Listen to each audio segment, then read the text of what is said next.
श्री सद्गुरुवे नमो नमः। श्री सद्गुरुवे नमो नमः।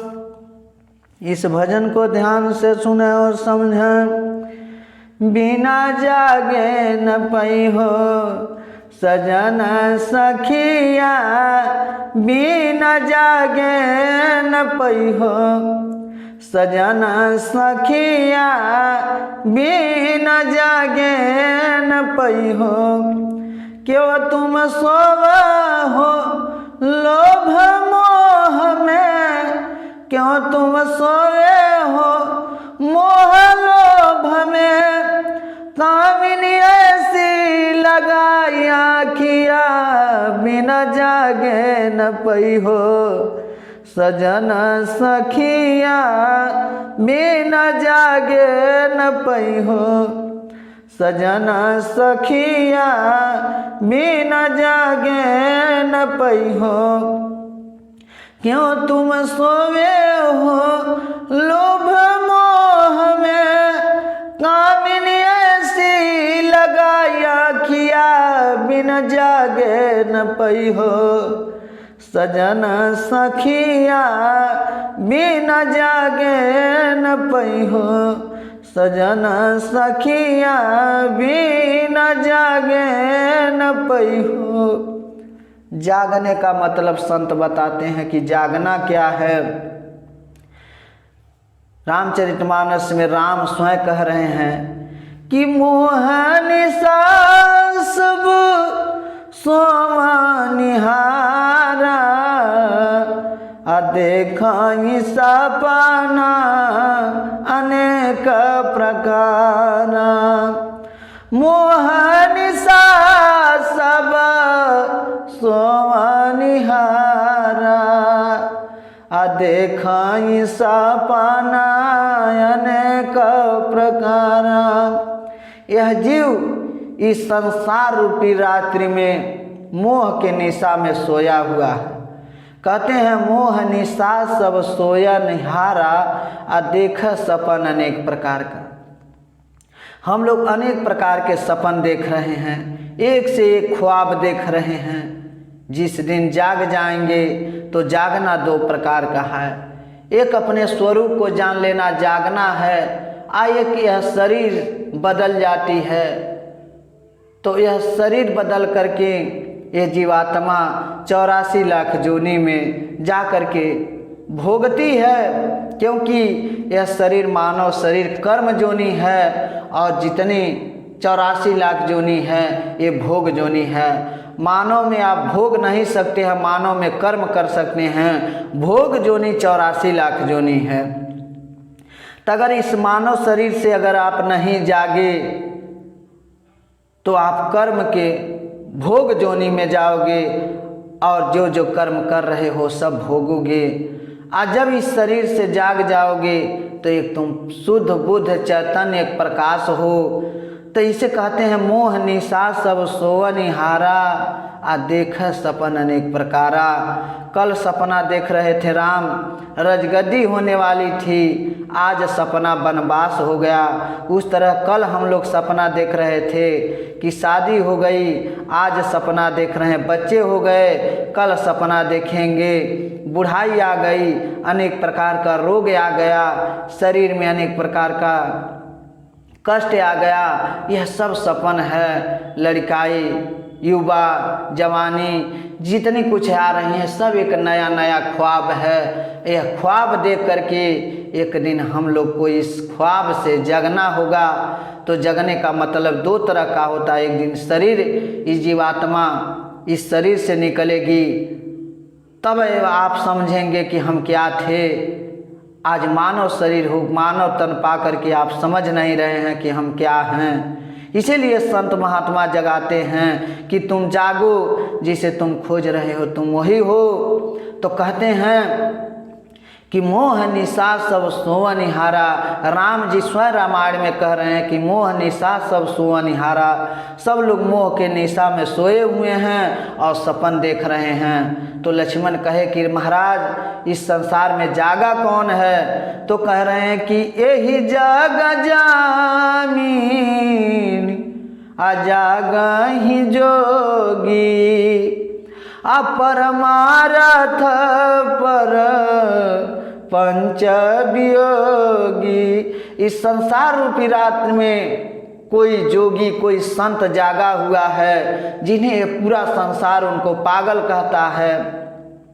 तो जो अपने स्वरूप को पा लेता है वही पागल कहा जाता है, जो अपने स्वरूप को जान लेता है वही जागा कहता है, जागा व्यक्ति है। इसलिए कबीर साहब, भगवान बुद्ध, रविदास जी, जितने भी संत आए, गुरु नानक और संत आए, यह सब जीव को जगाने के लिए आए कि जागो, जिस परमात्मा को तुम खोज रहे हो, तुम बाहर खोज रहे हो, कल्पना में उलझ गए हो, तुम जागो। अगर पूजना है तो माता पिता को पूजो, हर मानव से प्रेम करो, अब अपने स्वरूप को जागो।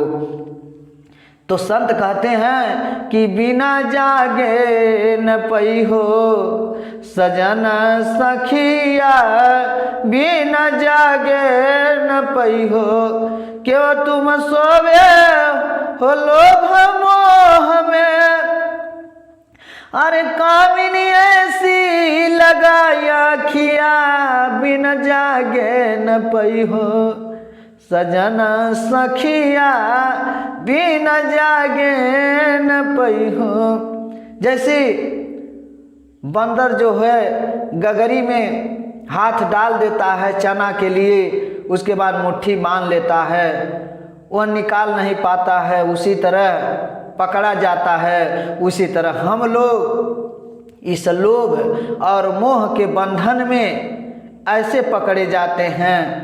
इसमें अगर समय मिले तो इस मुट्ठी निकाल कर किसी माया रूपी गगरी से कुछ शाम सुबह सत्संग में समय दें, जिन्हें जगाया जाता है कि जागिए, अपने स्वरूप को जानिए। तो बंदर की तरह हम लोग भ्रम रहे हैं विषय में। तो कहते हैं 5 विषय के सुख में आनंदित, 5 विषय के सुख में आनंदित, अरे भोगी भोगी नर रोग किया, बिन जागे न पई हो सजन सखिया, बिन जागे न पई हो। 5 विषय के सुख में आनंदित, अरे भोगी भोगी नर रोग किया, बिन जागे न पई हो सजन सखिया, बिन जागे न पई हो। 5 विषय, शब्द स्पर्श रूप रस गंध। कहते हैं शब्द से सांप पकड़ा जाता है, मिर्गा पकड़ा जाता है। जब बीन बजाया जाता है तो कहीं सांप रहते हैं, वो चले आते हैं। तो शब्द से सांप मारा गया, स्पर्श से हाथी, जंगल की हाथी को पकड़ने के लिए एक बड़ा गड्ढा खना जाता है, उसमें एक कपड़े की हाथी बना करके उसमें भूसा भर करके उस गड्ढे के ऊपर ऐसे जाली बिछा कर रखा जाता है, पत्ता उत्ता ढक दिया जाता है। हाथी जब जंगल से चलती है तो उसे स्पर्श करने जाती है, गड्ढे में गिर जाती है। तो हाथी जो है स्पर्श से पकड़ी गई, गंध से भौरा पकड़ा गया। भौरा कमल के फूल में बैठा रहता है, सुगंध लेता रहता है। शाम को जब फूल बंद हो जाता है तो निकल नहीं पाता है, उसी में खोजता रहता है रास्ता। उसके बाद सुबह सुबह हाथी आकर के कमल को खा जाती है, फूल को, तो गंध से भौरा मारा गया। उसी तरह से रूप से पतंगा, देखिएगा लमटेन और कुछ अग्नि जलती है तो पतंगा उसमें गिर जाता है और गिर करके जल जाता है। तो शब्द स्पर्श रूप रस से मछली जो होती है वो दिन रात रस लेती है, उसमें कटिया फंसा करके केचुआ और रस से मछली मारी जाती है। एक एक विषय से एक एक जानवर मारे गए। मानव के अंदर 5 विषय है, इसकी क्या दुर्दशा होगी। इसलिए संत महात्मा ये कहते हैं कि विषय में रहते हुए अपने स्वरूप को जानो। तो 5 विषय के सुख में आनंदित, एक एक सुख के लिए एक एक जानवर मारे गए, आप लोग 5 विषय के सुख में आनंदित हैं। इस सुख में जैसे शब्द में बाणी से भी घाव लगता है, रूप देख करके मोह में पड़ जाते हैं, गंध देख करके सुगंध में हो जाते हैं। स्पर्श से ये संत महात्मा जेल गए कामदेव के चक्कर में, तो एक एक विषय से एक एक जानवर मारे गए। भाई आप ही बताइए कि आपके अंदर 5 विषय है, आपकी क्या दुर्दशा होगी। इसलिए इस विषय को समझते हुए अपने स्वरूप को जानिए। अगर आप अपने स्वरूप को नहीं जानते हैं तो एक पशु एक जानवर की तरह मानव शरीर कहा जाएगा। जिस दिन आप अपने स्वरूप को जान लेंगे उस दिन आप जग जाएंगे। तो कहते हैं 5 विषय के सुख में आनंदित, अरे भोगी भोगी नर रोग किया, बिना जागे न पई हो सजन सखिया, बिना जागे न पई हो। तो चोरी हिंसा नशा सब छोड़ो, चोरी हिंसा नशा सब छोड़ो, अरे 184 से छूटा जिया, बिना जागे न पई हो सजन सखिया, बिना जागे न पई हो। चोरी या हिंसा नशा सब छोड़ो। चोरी का मतलब क्या है? चोरी एक चोरी बाहर की जाती है किसी धन दौलत, वही एक चोरी नहीं होती है। चोरी कई प्रकार की होती है कि अपने भाई भाई में अपने बच्चे को मौसमी का जूस पिला रहे हैं, अपने बच्चे को घी खिला रहे हैं, बादाम खिला रहे हैं।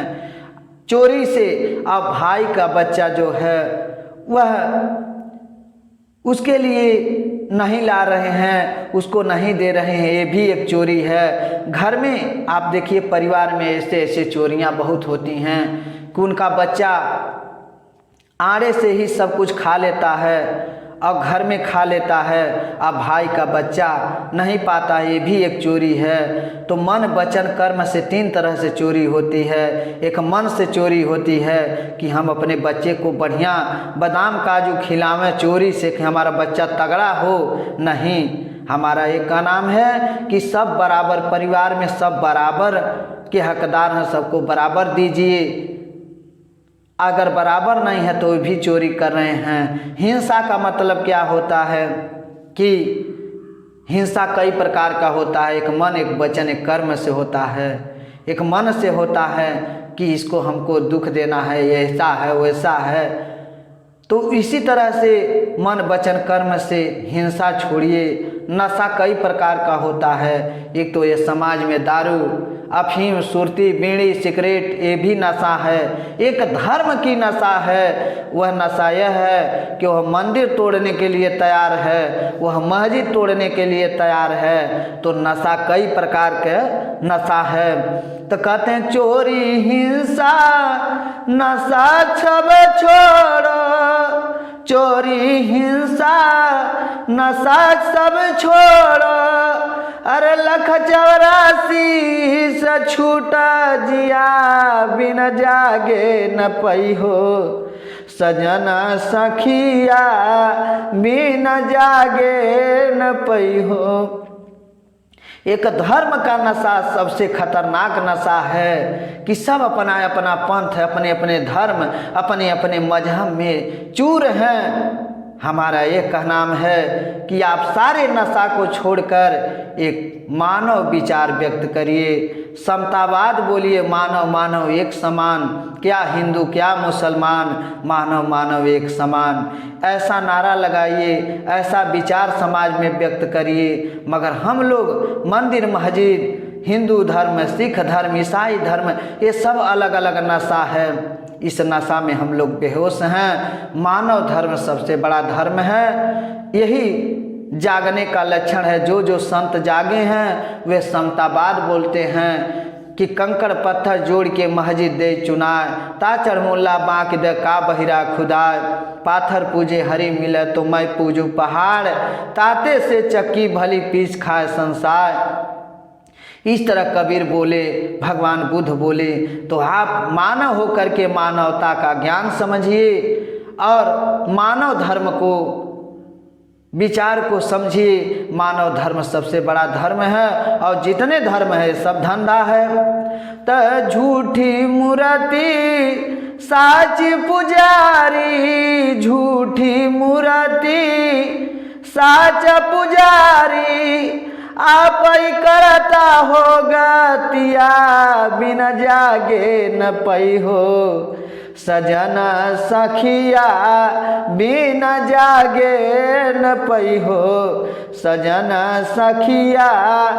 झूठी मूर्ति साच पुजारी, झूठी मूर्ति साच पुजारी, आप ही करता होगा तिया, बिना जागे न पई हो सजन सखिया, बिना जागे न पई हो।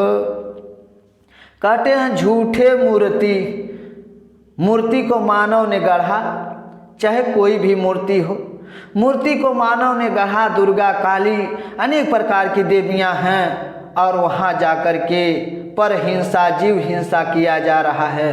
वो करने वाली अगर मूर्ति, अगर काली दुर्गा में शक्ति हैं तो अपना बकरा अपने काट लें, अगर काली दुर्गा में शक्ति है तो अपने आप बलि ले लें, मगर नहीं, वह सब एक धंधा है। एक, हम तो कहते हैं एक बूचड़खाना है, एक धर्म का बूचड़खाना होता है, अब एक कर्म का बूचड़खाना। कर्म का बूचड़खाना जो है कानपुर है, सारे पशु जानवर जा कर के कटते हैं। आए सब मंदिर और मस्जिद ये धर्म का बूचड़खाना है, जहाँ पर ये पंडा पुजारियों ने जीव हिंसा करते हैं। यह धर्म नहीं है, यह झूठ का ढोंग है, पाखंड है। झूठी मूर्ति साच पुजारी, आप ही करता होगा तिया। झूठी मूर्ति पर जीव की बलि दिया जा रहा है, पर हिंसा किया जा रहा है, जीव हिंसा किया जा रहा है। तो कहते हैं साच पुजारी, आप ही करता होगा तिया, आप ही करने वाले हो गए। नहीं, न कोई देवी मांग रहा है, न कोई देवता मांग रहा है बलि। ये मानव अपने स्वाद के लिए सारे देवी देवता गढ़ लिया है और पूजा पाठ चढ़वा रहा है, करवा रहा है, बलिदान करवा रहा है। यह क्या है? ये सब पाखंड है। तो कहते हैं कि जीव पराया निज समझाना, जीव पराया निज समझाना, अरे नर जन्म तब सुफल किया, बिन जागे न पई हो सजना सखिया, बिन जागे न पई हो। जीव पराया निज सम, जितना हमारा एक अंगुरी कट जाती है तो तकलीफ होता है, दर्द होता है, कहीं घाव लग जाता है तो दर्द होता है। बताइए उस जीव पर आप चाकू तलवार फरसा चला रहे हैं, बताइए आप कितना बड़ा धर्मात्मा आप लोग बने हुए हैं। तो जीव पराया, जो पराया जीव है वो अपने समान जानिए, तब यह नर जन्म, तब आप मानव कहे जाएंगे। तब मानव जन्म सुफल किया। आप तो एक जानवर बन गए हैं, जानवर से भी बेहतर हैं।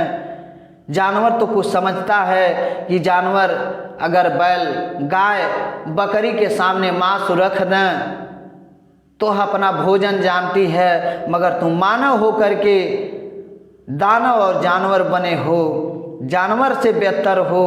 तो जीव पराया निज समझाने, आप अपने बच्चे को शाकाहारी बनाइए, आप भी शाकाहारी होइए, आय पाखंड से दूर होइए।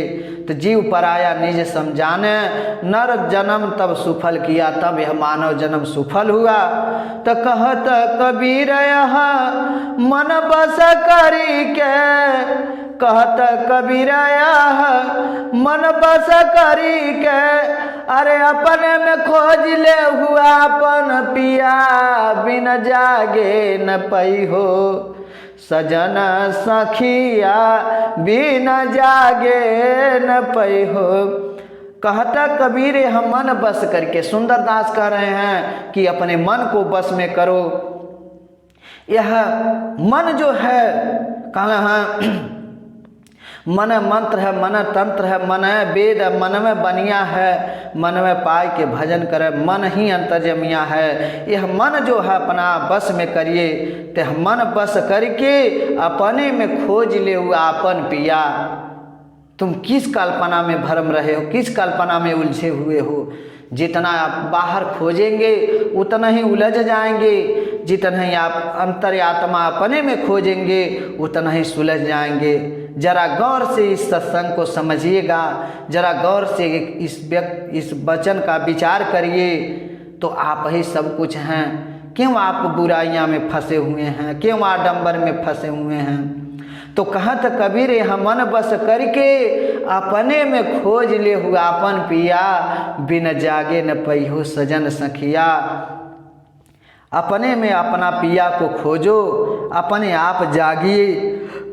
अगर इस मानव से नहीं जागे तो जिस दिन यह शरीर से जागेंगे, इस दिन आप समझेंगे कि बताइए हम कहाँ चले आए। तो यह मानव शरीर सर्वश्रेष्ठ है और संसार सपन है। आप हैं तो संसार है, अगर आप नहीं हैं तो कुछ नहीं। आप हैं तो देवी देवता मंदिर मस्जिद सब मानव ने बनाया है। मानव की सब करामात है, जितने शास्त्र पुराण लिखे हैं सब मानव ने लिखा है। मगर मानव ऐसा चालाक वो लिख करके और समाज को कल्पना रूपी देवी, कल्पना रूपी देवता, कल्पना रूपी राम कृष्ण में उलझा दिया। हमारा यह कहना है, रामायण को भी पढ़िए, समझिए कि उसमें क्या लिखा है। आप माने राम होता, हम माने रावण। हम ही आप तब भी थे, हम ही आप आज भी हैं, हम ही आप इसके बाद भी रहेंगे। आप माने होता है राम, हम माने रावण। राम रहे अगर रावण न रहे तो राम रह कर क्या करेंगे। कृष्ण रहे कंस न रहे तो कृष्ण रह कर क्या करेंगे। तो हम ही आप, अगर हम आप में प्रेम है तो यही प्रकाश है, और हम आप में अगर बैर है यही राम और रावण है।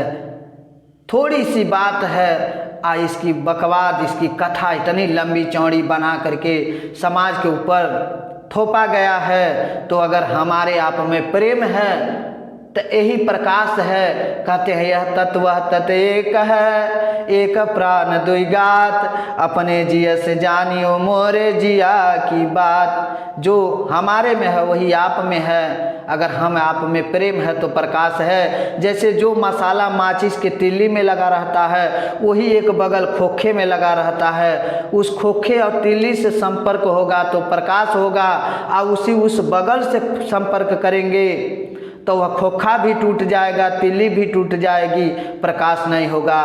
तो माता पिता सबसे बड़ा भगवान है। मानव से प्रेम ही परमात्मा है। अगर प्रेम नहीं है तो परमात्मा नहीं। हम लोग प्रेम मूर्ति और मंदिर में लगे हुए हैं, मस्जिद से कर रहे हैं, मंदिर से कर रहे हैं, कल्पना रूपी राम से, कल्पना रूपी कृष्ण से कर रहे हैं। मगर आपका शास्त्र कहता है कि मानव एक समान, मानव ही सर्वश्रेष्ठ है। मानवता को समझिए और शिक्षित बनिए और शाकाहारी बनिए। अपने बच्चे को शिक्षा और संस्कार शाकाहार का ज्ञान दीजिए। आप लोग से हमारा यही विनती है, इस भजन को आप लोग ध्यान से सुने और समझें। श्री सद्गुरु महाराज की जय।